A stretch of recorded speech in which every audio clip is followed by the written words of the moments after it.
Choose the correct statement. First statement is given that temperature is a scalar, but temperature gradient is vector.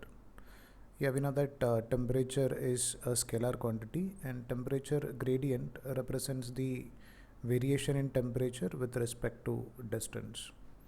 So, and this temperature gradient is basically a vector quantity, because basically normally we'll write this temperature gradient when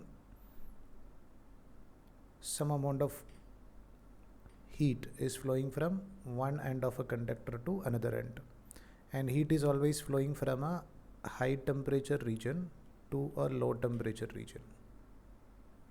So this heat flow is having a particular direction, same as like that. This temperature gradient means if I am just considering a point A and point B, so the temperature of point B will be less than temperature of point A, and distance between this point A and B is equal to, take it as delta x, and difference in temperature of point A and B is take it as delta T.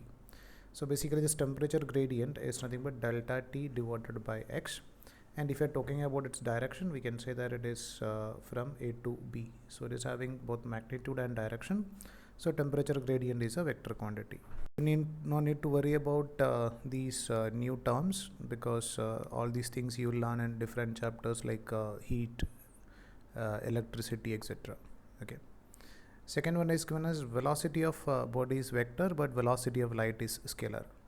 Yeah, if you are just considering normal velocity of an object, that is a vector quantity. But if you are talking about velocity of light, if it is we just consider it as a scalar quantity, because its magnitude is constant when it is moving through a uniform medium, and its direction is not going to change. It is always moving in a straight line. That's why we are considering velocity of light as a scalar quantity.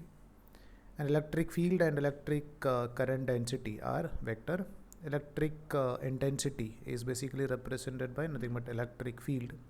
So electric field is also a vector quantity, and electric current density, it is basically nothing but the current which is flowing per unit area, and depends upon the direction of current. This current density is taken as nothing but a vector quantity. Again, I'm saying these terms you will learn in your chapter current electricity. Now no need to worry about that. So basically all these statements are correct.